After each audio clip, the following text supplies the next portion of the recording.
she'll be speaking on sports nutrition for healing, recovery, and optimal performance. Please. Thank you.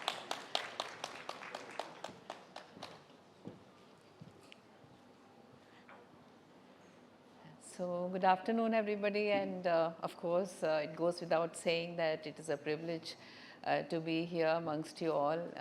It's an absolutely different kind of environment as compared to how I am, in my routine dealing with sports federations and so on.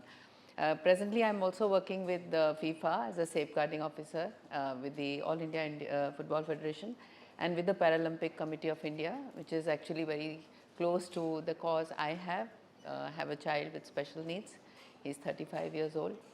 And for myself, for my personal reasons, I really look up to Sir, the Madhukar Telbarkar Sir, because he has been a true soldier of life in his own way, conquering it. And I have always looked for examples where you can sustain that level of life and not mere existence. That is, I think, the greatest form of reverence and gratitude for the presence of life. So thank you, sir, thank you, Mr. Alok, for giving me the opportunity. So today I would like to talk about sports, wear and tear and healing and recovery in sports. Of course, this topic has come up, since in the last decade more in a more predominant way. But the result that we are looking at is actually very immediate and short term. We need to pursue sports as a lifelong career and passion, and then the outlook towards this subject would be completely different. When we are into sports, there is a substantial amount of wear and tear. When I am, say, in the Football Federation, they're looking at sports injury, recovery from that, chiropractors, kinesiologists, physiotherapists, all that, so that they can just perform for the next match, or maybe play in the Olympics or now the upcoming Asian Games and so on. The athletes try to hide their injuries because they are looking at their opportunity to play at the Asian Games. I know of people who have evaded the fitness test where, before now I went for the World Championship right now with the para powerlifting team. So we see examples like that. But I think sports now needs to be taken in a much broader perspective.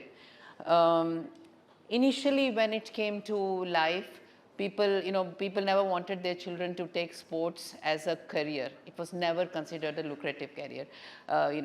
We wanted, for that matter, our parents wanted us to be doctors or engineers or IAS officers and so on.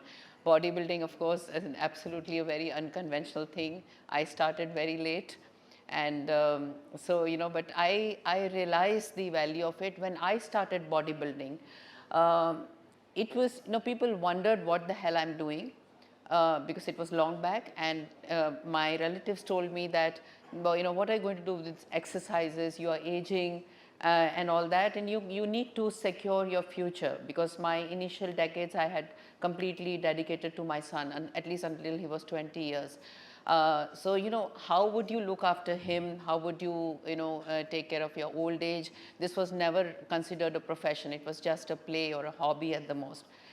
But now an entire world has grown when it comes to fitness, health, and one of the reasons is that now in today's world, hard work is really sitting behind the computer and working for 8 hours. It's more of CNS stress and not doing physical activity. Even I see doctors who come in the morning and go at night, not doing physical activity. Because I have realized that I am presently having a job is actually a sacrifice. It's a sacrifice of our, our bodies, and we need to, have some physical activity to stay as fit as Sir is and live our life to the fullest, and that is actually a cause.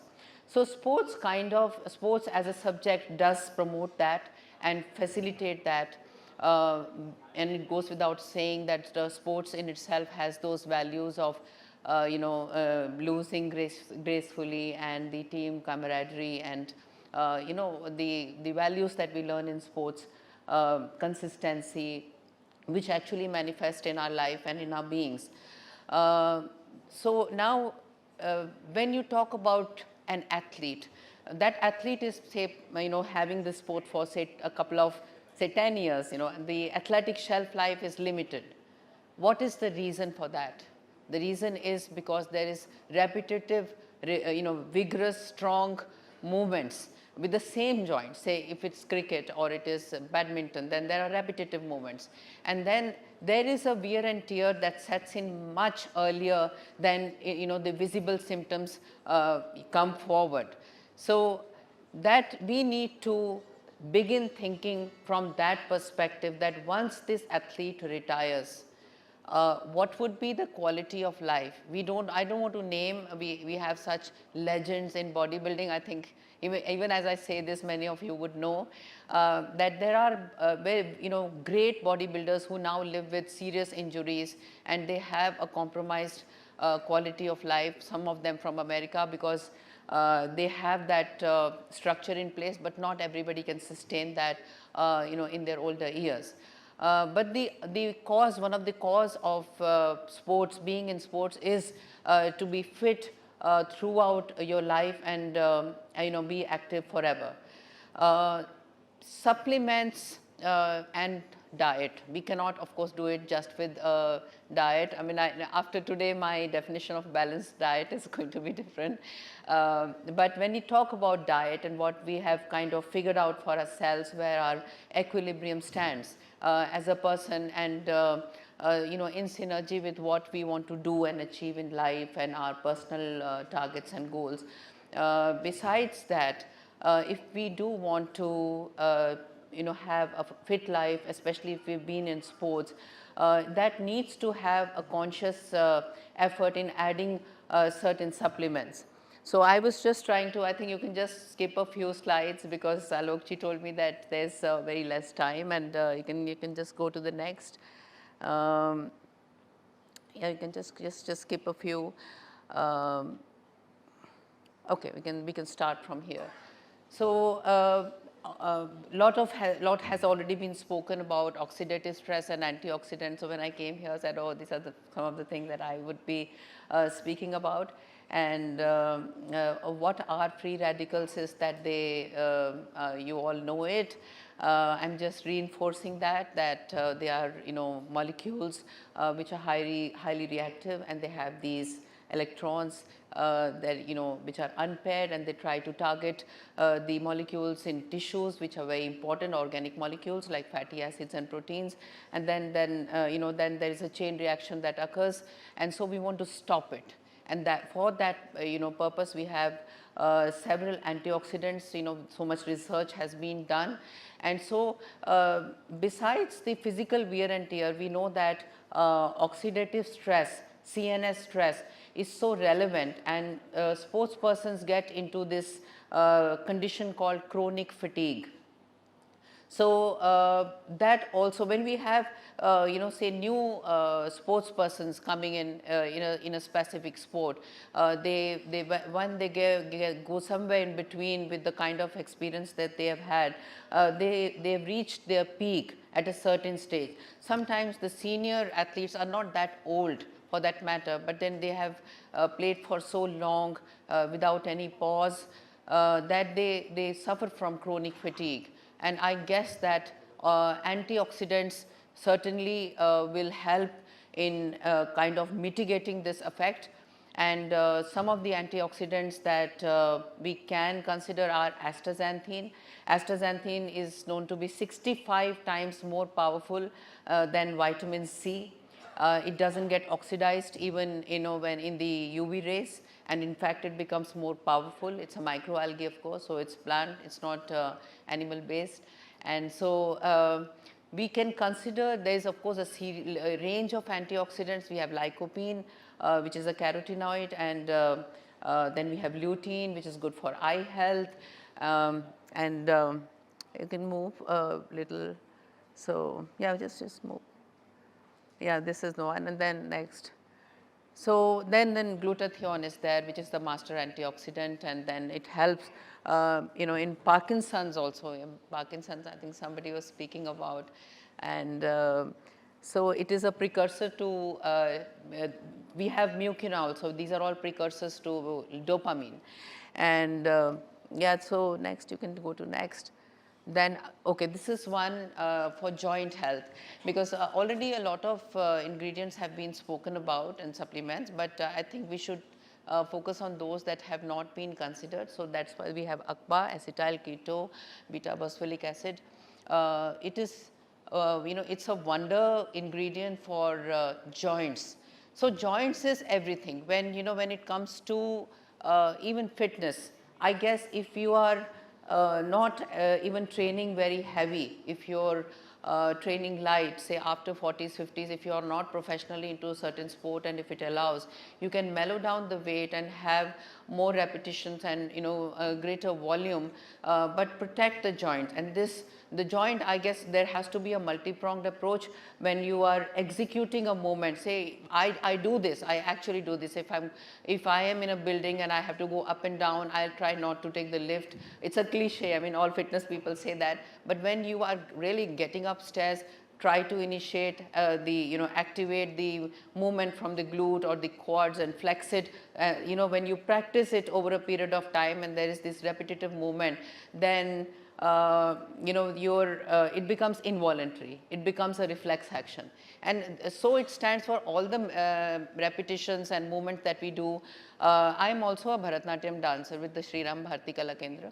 And I think we try to reach a level by, repeating a movement. When you talk about repeating a movement, sometimes it becomes very boring, redundant. You feel you have mastered it, but then when you still go and do it, and then you again still go and do it, it becomes a reflex action.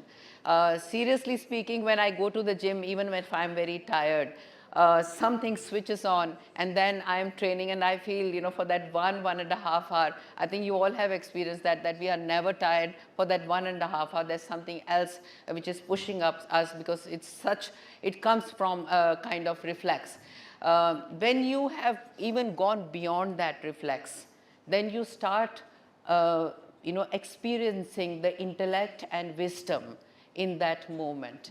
And then beyond that, then it is a meditative and spiritual level in the movement itself. So I guess that when we talk about repetitions, we don't need many fancy exercises. We can just hold on to basic old school training, and believe me, it does wonders to us as a person. And the more you practice, the more you start realizing the profundity of each movement. So now the paradox is that when you're repeating a movement so many times, what you are affecting is joint health. So how you execute it, we must be able to learn, unlearn, and relearn. So if you have been doing consistently, these movements consistently over a prolonged period of time, there is no way out but you will stay strong and fit. Everything will take care of itself. Now you need that support from these supplements and herbs. You as fitness professionals, I'm sure a lot of you have seen this, that hum to natural hai, But all these things are natural. They are there for taking your wellness to a next level. And sports is, we all are fit, but when we are seeing the international, the team which is going for World Championship or for the Asian Games, I go to Jawaharlal Nehru Stadium, in Delhi, we have these athletes there. It's just an absolute next divine level of fitness that we see. So when they are training at that level, they need that strength and supplementation, and as far as we can extract it from natural sources, it stays natural. So you should not think of it as chemicals. That is one of my explanations which I give to people.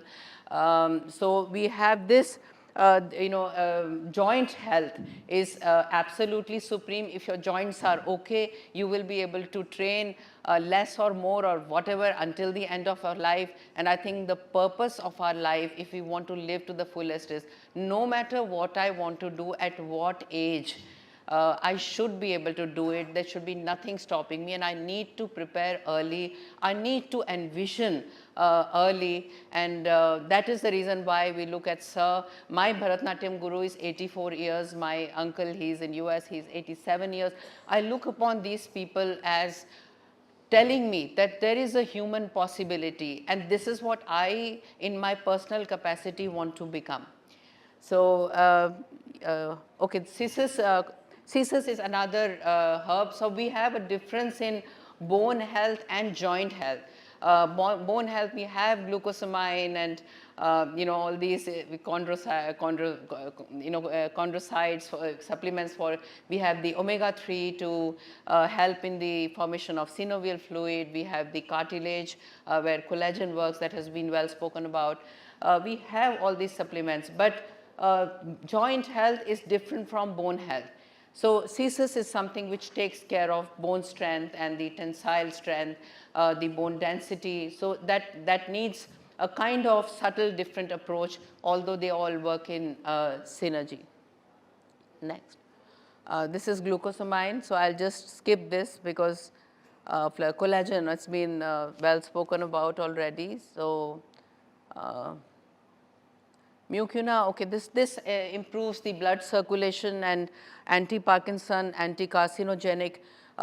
It is also, all the testosterone boosters, they are not just there for as an aphrodisiac, but they that is just a part of that.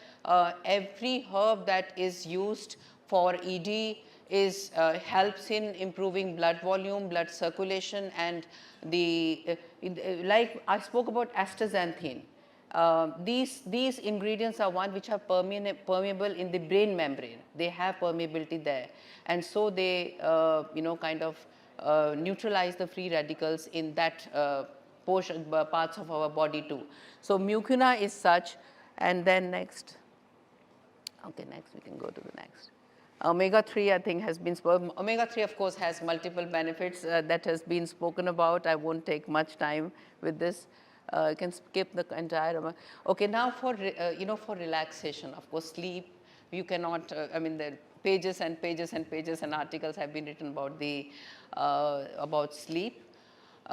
Lot of people, especially who have neurological disorders or athletes whose metabolism is so high, they need to relax. I know athletes who train at night, sometimes they are not able to calm down and mellow down.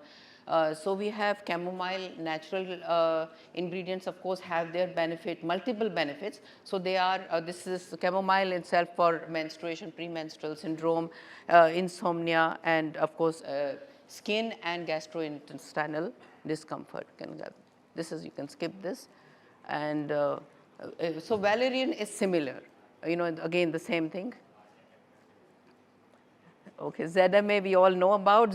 Zinc also we all know during the COVID time it helps in recovery, hair health, and testosterone, but then it does relax the muscles, and magnesium with the nerves. So these are zinc and magnesium, of course, they work in synergy. You can skip this also, the next one also. Okay, CLA we all know, bodybuilders, we use it all the time for weight loss. I give it to girls who have, problems with thyroid, because then it is non-thermogenic. But it also is known to reduce tumors and for rheumatoid arthritis. You can skip this. Leucine I would like to talk about, because leucine is, of course, we know one of the BCAAs. Even in conditioned athlete, leucines can be used as a source of energy. So this is a disadvantage of this, that we need a lot of leucine. And leucine supplement, if you see, is very bitter. So if I may say, we have created our intra-workout with 6:1:1 ratio, which has leucine in abundance. Leucine is the key to protein muscle synthesis, and so this. Okay, it helps to stimulate production of insulin. In our intra-workout, we have ashwagandha, mucuna, and some herbs also. So this is one thing, you can skip this. Protodiazine is a supplement that is used for strength, as a testosterone booster. So this is also, we can just skip this. And Shilajit, everybody knows now these days we have so many companies making it, fulvic acid, and that helps again in blood supply. And blood is something which provides oxygen to all the body parts, so it prevents hypoxia. Creatine, I don't need to talk about. I think enough has been spoken about that. I promised Mr. Alok that I will end early. Glutamine, I think that's about it. Yeah, that's about it. So I've just skipped through purposely because I do respect that there are other speakers and sirs without lunch. You know, you are always welcome to ask me any questions, not just here, but anywhere on my Instagram, and I can also make my phone public. If you disturb me too much, I may respond after a while. But then, you know, I'm very open to questions, and you're most welcome. Yes, yes, yes. I did that, and then there was a video made on that this time. So you can ask me anything, or otherwise I'll end the session. Thank you so much. Thank you so much for having me.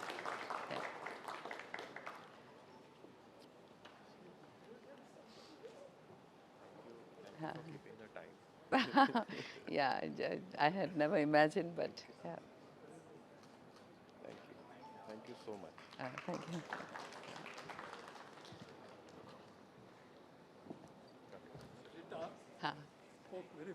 Thank you. Thank you so much. Thank you.